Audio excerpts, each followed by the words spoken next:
Certains diront ce sont des écouteurs, d'autres diront j'ai mieux ailleurs pour moins cher.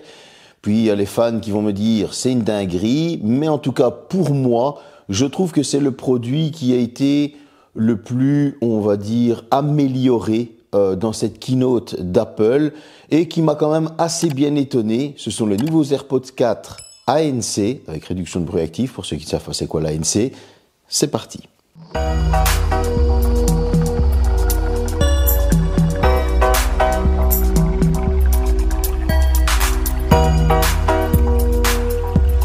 Doit-on parler de design quand on parle d'AirPods? Je sais pas. Pour la simple et bonne raison qu'ils ont amené un design, il faut l'avouer. Et lorsqu'ils ont amené ce design, voilà, beaucoup d'autres ont suivi vers ce design. Certains ont amélioré ce design. En tout cas, le design n'a pas changé, hein. Parfois, il a été un peu amélioré. On aura trouvé des tiges plus courtes. On aura remarqué des petits capteurs, etc. On aura remarqué des entrées différentes d'air pour avoir une meilleure basse. Mais le design a toujours été le même. Et il n'est pas pour déplaire, franchement, il est top. On a des qualités de finition qui sont topissimes aussi, ça il faut laisser, c'est du Apple, on est franchement sur une top qualité. Le petit boîtier tient très bien en main, il ne dérange pas en poche, on est vraiment sur quelque chose de top. Vous allez avoir enfin de l'USB Type C sur ces AirPods Pro 4. Je dis ça pourquoi? Parce que moi j'ai les AirPods Pro 2, ancienne génération ou ancien boîtier, et c'est encore du Lightning. Et ouais, et si je veux changer, je dois acheter un boîtier qui coûte bonbon, et j'ai pas envie, clairement, je rachèterai des nouveaux AirPods Pro 3 quand ils sortiront. En tout cas, le petit truc sympa, oui, c'est personnalisé parce que ce sont les AirPods Pro 4 de ma fille, et donc j'ai pu le personnaliser. Vous n'allez pas me croire, chez Apple, c'était gratuit. Ouais, enfin un truc gratuit chez Apple. Bref, on est quand même sur un tarif qui est quand même assez élevé. On a un clapet qui tient très bien. Lorsqu'il est ouvert, il se referme. Pourquoi? Parce qu'il est bien aimanté. Donc si on fait ça, voilà, il retombe tout de suite. Quant aux AirPods, voilà, ils sont aimantés aussi. On est sur quelque chose de très propre. Rien à dire. On a un petit LED de notification qui nous signale la batterie du boîtier. J'étais en train de chercher mon mot. Et voilà, on est sur quelque chose d'assez sympa. Maintenant, on va voir la suite. Au niveau de l'appairage, c'est du Apple, hein, je vais pas vous mentir. Vous ouvrez le petit boîtier lorsqu'il est déballé, ça se connecte instantanément à l'iPhone. On vous demande si vous voulez appairer, vous mettez oui, voilà, c'est fait et c'est parti. Plus rapide, il n'y a pas. Je pense qu'on est en dessous des 30 secondes. Ça, c'est juste parfait. Au niveau de la tenue dans l'oreille, moi qui ai l'habitude de mettre des supra-auriculaires, etc., ou de mettre surtout des intras avec bouchon, comme par exemple ici les AirPods Pro 2 ou tout simplement les Galaxy Buds 3 Pro. Voilà, j'ai cette sensation que je vais le perdre en fait. Donc attention à vous. Moi, c'est vrai que j'ai une entrée d'oreille qui est assez grande. J'ai toujours cette sensation, je le sens pas, je vais le perdre. Donc du coup, j'ai dû prendre le ressenti de ma fille qui a des plus petites oreilles, heureusement. Et elle m'a dit non, en fait, je le sens, mais c'est vrai qu'une fois que je l'ai mis, il se fait vite oublier. Voilà, c'est comme si je n'avais plus rien au bout de quelques secondes. Donc voilà, pour ceux qui veulent avoir cette sensation de ne plus rien avoir dans l'oreille, d'être libre, c'est sympa. Mais je trouve quand même qu'à contrario de ça, si on n'a pas l'impression de l'avoir dans l'oreille, imaginez que vous les avez dans les oreilles, vous n'écoutez pas de musique, vous en perdez un, vous risquez de ne pas vous en rendre compte. Voilà, c'est un double jeu, mais moi je prends ça en bon point pour le confort. Alors, dans cette fiche technique, on est sur la puce H2 de Apple. Vous allez avoir du Bluetooth 5.3. On est sur la dernière génération. On va avoir de l'ANC pour ce modèle-ci. On verra ensuite qu'est-ce que ça vaut en ANC. Je vous en parlerai tout de suite après. Vous allez avoir tous les codecs disponibles. Et alors, on va aussi avoir du tactile. Ça, c'est sympa. Du son spatial. Et oui, vous allez pouvoir l'activer. Alors, il faudra faire ça via votre smartphone. C'est compatible aussi avec le fameux casque de chez Apple, le Vision Pro. J'ai remarqué qu'avec ce son spatial, c'est sympa. On aime ou on n'aime pas, mais il y a aussi le fait que ça bouffe plus de batterie. Donc, comme ça, ainsi, vous êtes déjà mis au courant pour l'autonomie.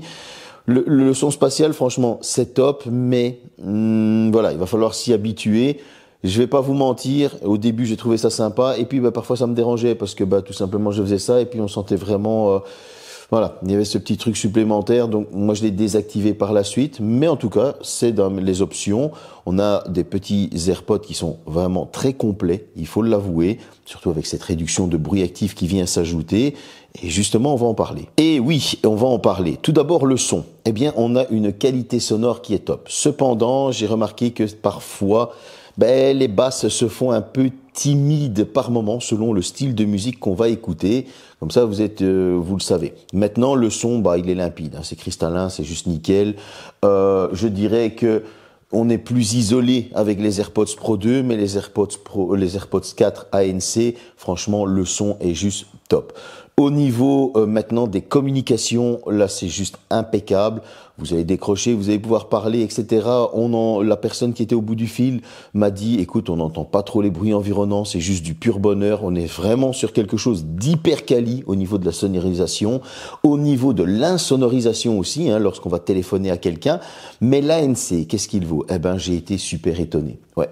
Venant des Galaxy Buds 3 Pro, hein, donc je vais prendre la concurrence, hein, je vais prendre directement les Samsung, et venant des AirPods Pro 2 que voici, ou encore des Huawei que j'ai testé, etc., j'ai été étonné que pour des intras sans bouchon, eh bien, on sentait quand même une belle différence au niveau de la réduction du bruit, et ça, c'était vraiment étonnant. Ouais, je vais pas vous mentir, c'était étonnant, parce que j'étais quand même dans des zones où il y avait du bruit, et je rattrapais ce confort d'être isolé vers moi-même, de me recentrer vers moi-même.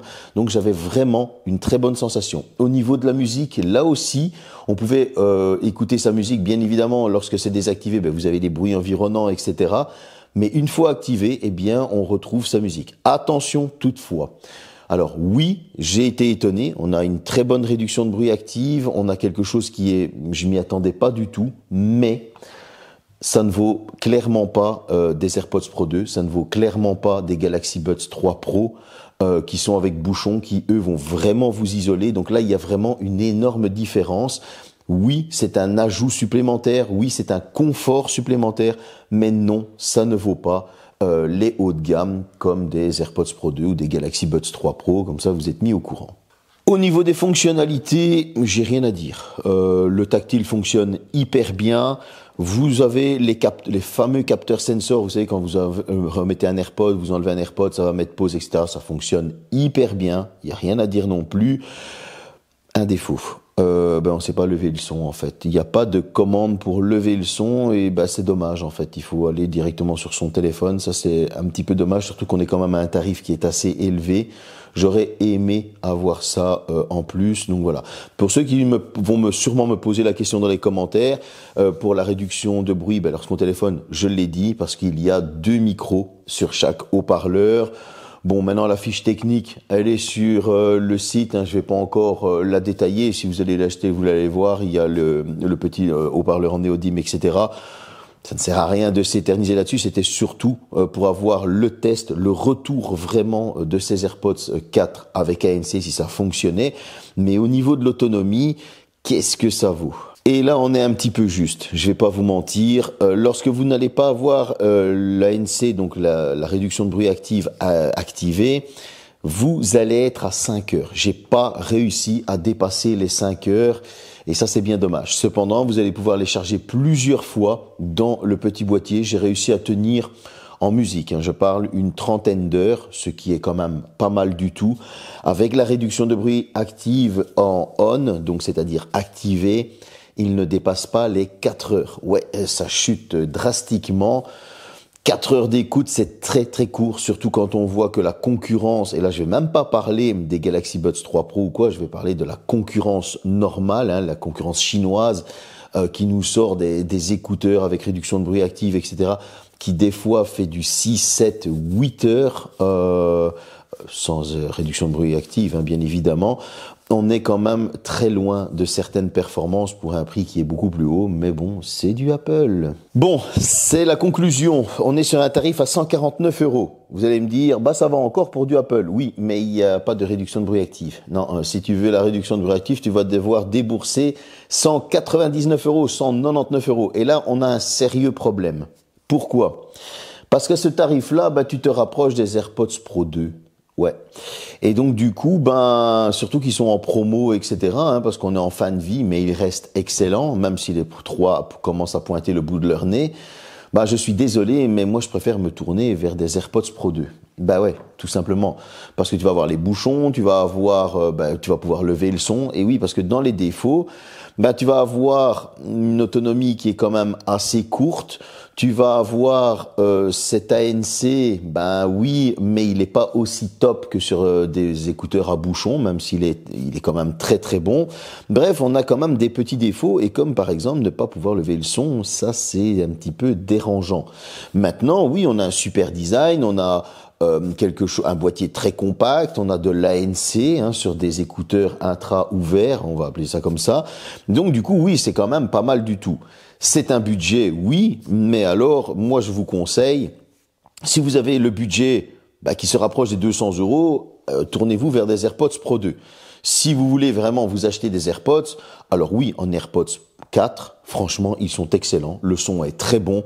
On a vraiment quelque chose de super quali. Il n'y a rien à dire.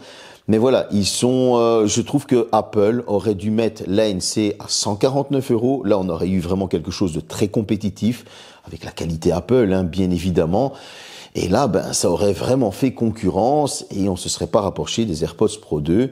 Bon, maintenant, ils sont capables de nous sortir des AirPods 3 Pro, à 300 balles, pour dire de marquer le coup et de marquer la différence. Ça ne m'étonnerait pas, même 350 balles. Ça, qui vivra verra. En tout cas, j'espère que cette petite vidéo vous a plu, ce retour vous a plu. Vous avez vu, il était personnalisé, c'est ceux de ma fille, je vous le rassure. Moi, je trouvais que la personnalisation était sympa. N'oubliez pas de me mettre un like, de vous abonner, de me dire qu'est-ce que vous pensez de ces écouteurs. Salut!